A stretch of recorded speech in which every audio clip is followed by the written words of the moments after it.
அதிர்ஷ்டம் ஜோதிட ராசி நேயர்கள் அனைவருக்கும் செந்தில் பாபுவின் வணக்கம். இந்த வருடத்தில் நடக்க இருக்கும் ராகு கேது பயிற்சிக்கான பலன்களை பார்க்க போகின்றோம்.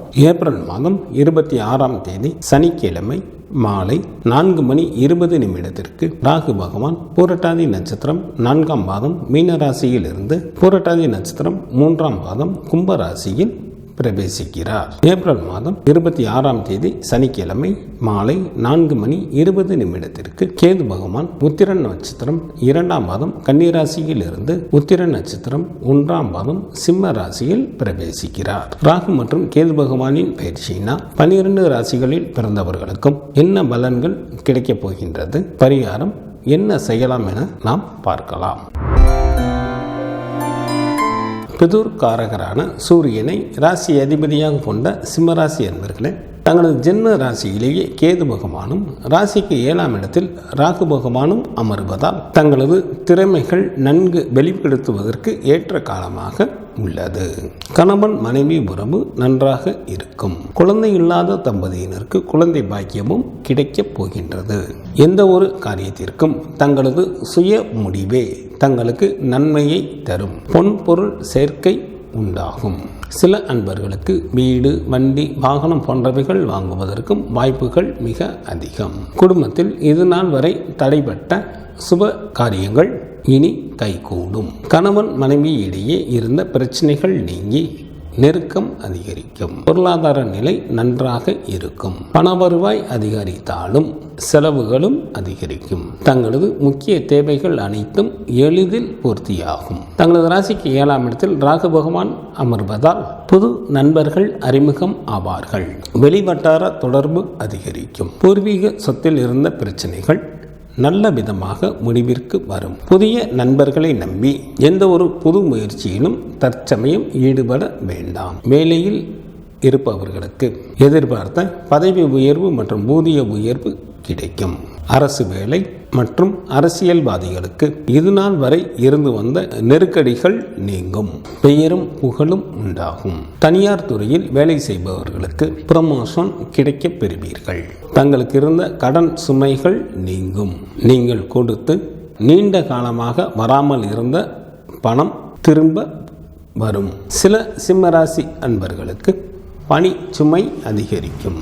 சக ஊழியர்களிடம் அனுசரித்து செல்வது நல்லது. சொந்த தொழில் புரிபவர்களுக்கு தற்சமயம் எவ்வளவு முயற்சி செய்தாலும் தாங்கள் எதிர்பார்த்த லாபம் கிடைப்பது அரிது. தொழிலில் போட்டிகள் அதிகரிக்கும். கொடுக்கல் வாங்கல் செய்பவர்கள் மிகுந்த கவனத்துடன் செய்ய வேண்டும். யாருக்காகவும் ஜாமீன் கொடுக்க வேண்டாம். பெண்கள் விஷயத்தில் சற்று எச்சரிக்கையுடன் இருப்பது நல்லது. உற்றார் உறவினர்களிடமும் அனுசரித்து செல்வது நல்லது. தங்களது குடும்ப விஷயங்களை மற்றவர்களிடம் பகிர வேண்டாம். எந்த ஒரு விஷயத்தையும் நன்கு ஆராய்ந்து பேசுவது தங்களுக்கு நன்மையை தரும். தங்களது உடல் ஆரோக்கியத்தில் கவனம் தேவை. பிரம்ம முகூர்த்தத்தில் எழுந்து பூஜை அறையில் விளக்கு ஏற்றி தியானம் செய்யுங்கள். நல்லதே நடக்கும். மன குழப்பங்கள் தீரும். தங்களது ராசிக்கு 7ஆம் இடத்தில் ராகு பகவானும் தங்களது ஜென்ம ராசியில் கேது பகவானும் அமர்ந்திருப்பதால் திங்கட்கிழமை அன்று சிவபெருமான் கோவிலுக்கு சென்று வழிபட்டு வருவது நல்லது. வெள்ளிக்கிழமை அன்று ராகு காலத்தில் பத்ரகாளி அல்லது துர்க்கை அம்மனுக்கு எலுமிச்சம்பழத்தில் விளக்கேற்றி அம்மனையும் காலபைரவரையும் வழிபாடு செய்வதும் நல்லது. சிவ பஞ்சாட்சர மந்திரத்தை கூறி வருவதால் தங்களது வாழ்க்கைக்கு தேவையான வளத்தை பெற இயலும். ஞாயிற்றுக்கிழமையில் உளுந்து சாதம் அல்லது சித்திரான்னம் போன்றவைகளை ஏழைகளுக்கு தானம் செய்வதன் மூலமாகவும் தங்களது வினைகளை அகற்ற இயலும். நெல் கிரகங்களான ராகுவும் கேதுவும் ஒவ்வொரு ராசியிலும் 18 மாதங்கள் தங்கி சுப அசுப பலன்களை தருவார்கள். ராகு கேது பகவான்கள் சாயா கிரகங்கள் ஆகும். ராகு பகவான் கருணாக பாம்பு, கேது பகவான் சென்னாக பாம்பு. இந்த கிரகங்கள் மனிதர்களுடைய வாழ்வில் பல்வேறு மாற்றங்களை ஏற்படுத்தும். இந்த கிரகங்கள் சாதகமான இடத்தில் அமர்ந்து விட்டால் ஜாதகர் வாழ்வில் நல்ல யோகங்களை பெறுவார். ஜாதகத்தில் ராகு கேது சரியாக அமையவில்லை என்றால் வாழ்வில் பல்வேறு பிரச்சனைகளை உண்டாக்குவார்கள். திருமண தடை, வியாபாரத்தில் விரயம், வீண் பிரச்சனைகள், விரக்தி, பொது பிரச்சனைகள், வீண் பழி, குடும்ப பிரிவு மற்றும் துஷ்ட சக்திகளால் தொல்லை போன்றவைகள் நிகழும். ஜனன ஜாதகத்தில் ராகு பகவான் மற்றும் கேது பகவானுக்கு 3, 6, 11 ஆகிய இடங்கள் நல்ல பலன்களை தரக்கூடிய பாவங்கள் ஆகும். ராகு மற்றும் கேது பகவானுக்கு 3, 7 மற்றும் 11 என பார்வைகள் விசேஷமானது. ஜாதகத்தில் ராகு கேது பகவான்கள் மேசம், ரிஷபம், கடகம், கன்னி, மகரம் ஆகிய வீடுகளில் இருந்தால் நல்ல வலுவான யோகம் உண்டு என சாஸ்திர நூல்களில் கூறப்பட்டு உள்ளது. ஒருவருடைய ஜாதகத்தில் லக்னம் 2, 7 மற்றும் 8ஆம் வீடுகளில் ராகு அல்லது கேது பகவான் இருந்தால் அந்த ஜாதகருக்கு ராகு கேது தோஷம் உண்டு. இந்த அமைப்பில் எந்த ஒரு ஜாதகர் பிறந்து உள்ளாரோ அதே போன்ற அமைப்பினை கொண்ட ஜாதகத்தை வரனாக அமைத்தால் மிகவும் நல்லது.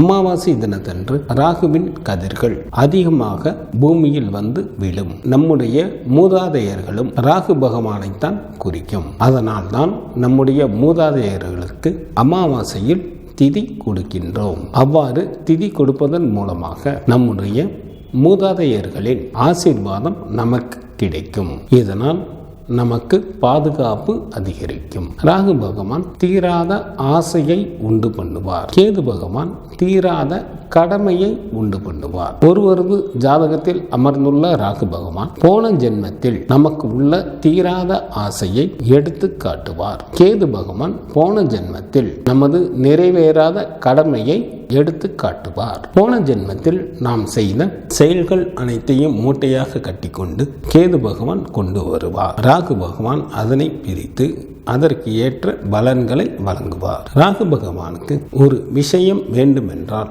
அடுத்தவர்களின் மூலமாகத்தான் அந்த வேலையை நிறைவேற்றிக் கொள்வார். நமது ஜாதகத்தில் லக்னத்தில் இருந்து ராகு பகவான் எந்த பாவத்தில் இருக்கின்றாரோ அந்த கிரக பாவக காரகத்துவங்கள் எவ்வளவு கொடுத்தாலும் ஜாதகருக்கு பற்று தீராது. நமது ஜாதகத்தில் லக்னத்தில் இருந்து கேது பகவான் எந்த பாவத்தில் இருக்கின்றாரோ அந்த கிரக பாவக காரக தத்துவ விஷயங்கள் ஜாதகருக்கு பற்று இல்லாமல் கடமைக்கே செய்வார். இந்த ராகு கேது பெயர்ச்சியில் எந்த பாவத்தில் ராகு மற்றும் கேது பகவான் உள்ளதோ அதற்கு ஏற்ப பரிகாரம் செய்யலாம். பொதுவான பரிகாரமாக திங்கட்கிழமை சிவன் கோயிலுக்கு சென்று வழிபாடு செய்வது மிகவும் நல்லது.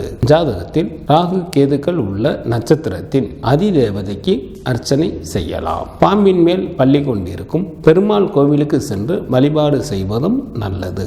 ராகு கேது பகவான்களின் காயத்ரி மந்திரங்களை கூறுவதன் மூலமாகவும் தோஷத்தை நம்மால் குறைக்க இயலும். ராகு மற்றும் கேது பகவானிற்கு சொந்த வீடுகள் இல்லை.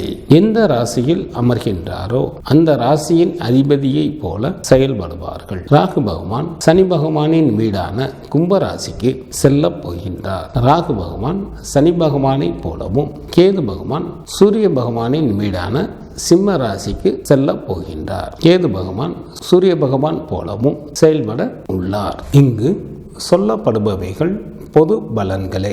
பொது பலன்களான இவற்றில் தங்களது ஜாதகத்தில் நடைபெற்று வரும் திசா புத்திக்கு ஏற்ப மாற்றம் நிகழும் என்பதை நினைவில் கொள்ளுங்கள்.